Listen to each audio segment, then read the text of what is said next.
राहुल गांधी ने भारतीय जनता पार्टी का एक बड़ा विकेट गिरा दिया है। जी हां, हमने कहा था ना कि राहुल गांधी उसका नाम है, वो इंदिरा गांधी का पोता है और इंदिरा गांधी के पोते की राजनीति के बारे में बहुत कुछ सुनने समझने की ज़रूरत नहीं है। वो तो करोड़ों अरबों रुपए खर्च करके राहुल गांधी की इमेज को ख़राब किया गया, लेकिन राहुल गांधी राजनीति के माहिर भी हैं और राजनीति के अच्छे जानकार भी हैं। हाँ, ये अलग बात है कि राहुल गांधी स्वच्छ राजनीति करते हैं। राहुल गांधी साफ सुथरी राजनीति में यकीन करते हैं। राहुल गांधी बेवजह किसी को दोष देने, किसी को फंसाने बचाने जैसी चीज़ों में नहीं पड़ते। लेकिन राहुल गांधी की एक और बड़ी उपलब्धि है कि राहुल गांधी ने आज भारतीय जनता पार्टी का एक बड़ा विकेट गिरा दिया है। राहुल गांधी ने बीजेपी का एक विकेट ले लिया है। पिछले दिनों राहुल गांधी की तेलंगाना में रैली हुई थी। तेलंगाना में विधानसभा के चुनाव होने वाले हैं। राहुल गांधी तेलंगाना में थे। राहुल गांधी ने तेलंगाना को प्रतिष्ठा का विषय बनाया हुआ है। वो खूब मेहनत कर रहे हैं। तेलंगाना के खम्मम इलाके में राहुल गांधी की सभा हुई थी। ज़बरदस्त भीड़ उमड़ी थी।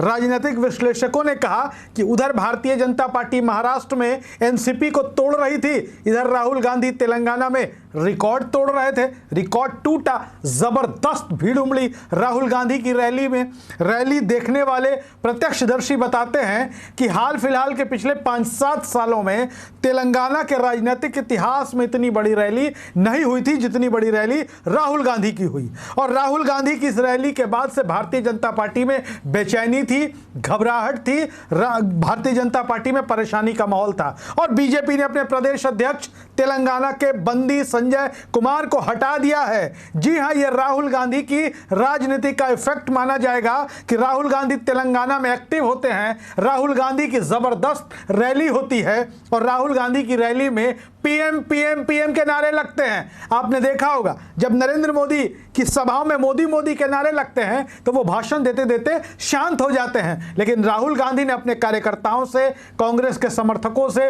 पीएम पीएम का नारा लगाने वालों को शांत रहने को कहा था और शांत करवाया भी था। राहुल गांधी की जबरदस्त रैली हुई और बंदी संजय कुमार जो तेलंगाना बीजेपी के प्रदेश अध्यक्ष थे वो नप गए, उनको हटा दिया गया। बीजेपी ने एक चिट्ठी जारी की है।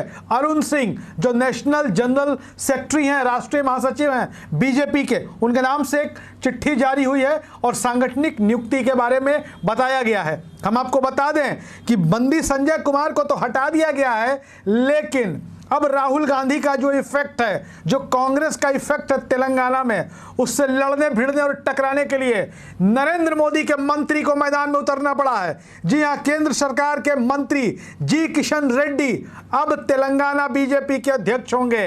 नरेंद्र मोदी सरकार के मंत्री अब राहुल गांधी का जो प्रभाव है, जो कांग्रेस की आंधी एक तरीके से कह लीजिए कि चल रही है तेलंगाना में। राहुल गांधी लगातार हमलावर थे, वो बीजेपी पर भी हमलावर थे और वहां की सत्ताधारी बीआरएस के चंद्रशेखर राव की पार्टी भारत राष्ट्र समिति पर भी हमलावर थे। टीआरएस पहले नाम था, तेलंगाना राष्ट्र समिति, बाद में चंद्रशेखर राव ने पार्टी का नाम बदला और बीआरएस कर लिया। तो राहुल गांधी ने कहा कि नाम इसलिए बदला ताकि बीआरएस का मतलब भाजपा रिश्तेदार समिति हो जाए। राहुल गांधी ने मेहनत की है, राहुल गांधी ने बढ़त बना लिया है। हालांकि आपको बता दें कि तेलंगाना में एक समय ऐसी स्थिति हो गई थी कि लोगों को लगता था कि लड़ाई टीआरएस और बीजेपी के बीच होगी, कांग्रेस समाप्त हो जाएगी। लेकिन वक्त बदला, हालात बदला, परिस्थितियां बदली, राहुल गांधी ने मेहनत की। वो कहते हैं ना कि कौन कहता है कि आसमां में सुराख नहीं हो सकता, एक पत्थर तो तबीयत से उछालकर देखो यारो। तो राहुल गांधी ने आसमान में सुराख करने के लिए एक पत्थर को तबीयत से उछाल दिया है। कर्नाटक की जीत के बाद कांग्रेस का हौसला बढ़ा हुआ है और वो खूब मेहनत कर रही है। खास तौर पर डीके शिव कुमार जो कर्नाटक के डेप्यूटी सीएम हैं, उनकी अपनी अलग मेहनत है। उन्होंने पूरे दक्षिण भारत में कांग्रेस के पुराने गौरव को वापस लौटाने का एक तरीके से संकल्प ले लिया है। आंध्र प्रदेश के सीएम जगन मोहन रेड्डी, वाईएसआर कांग्रेस के मुखिया, उनकी बहन शर्मिला रेड्डी जो तेलंगाना में राजनीति करती हैं, उनकी पार्टी का विलय कांग्रेस में होने जा रहा है। या 8 जुलाई तक हो सकता है, जिस दिन राजशेखर रेड्डी जगनमोहन रेड्डी के जो पिताजी थे, अविभाजित आंध्र प्रदेश के जो मुख्यमंत्री हुआ करते थे, बड़े लोकप्रिय मुख्यमंत्री हुआ करते थे, उनके बारे में उनकी पुण्यतिथि पर सोनिया गांधी कडप्पा जा सकती हैं और वहां पे शर्मिला रेड्डी कांग्रेस में शामिल हो सकती है और उनकी पार्टी का विलय हो सकता है। लेकिन राहुल गांधी ने बड़ा विकेट गिरा दिया है। तेलंगाना में भारतीय जनता पार्टी का प्रदेश अध्यक्ष को हटा दिया गया है और नरेंद्र मोदी के मंत्री को प्रदेश का अध्यक्ष बनाकर भेज दिया गया है। यह राहुल गांधी का इफेक्ट है।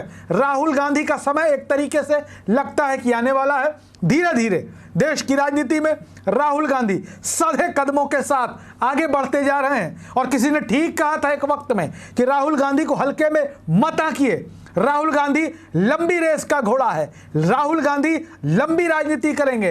राहुल गांधी को लंबे समय तक इस देश के सर्वोच्च पद पर हम देखेंगे, ऐसे राजनीतिक विश्लेषक कहा करते थे। लेकिन जिस तरीके से आज तेलंगाना में बीजेपी का फैसला आया है, उसने राहुल गांधी की योग्यता को, राहुल गांधी की मेहनत को, राहुल गांधी के करिश्मे को साबित कर दिया है। ऐसे ही वीडियोस के लिए बने रहिए हमारे साथ। धन्यवाद।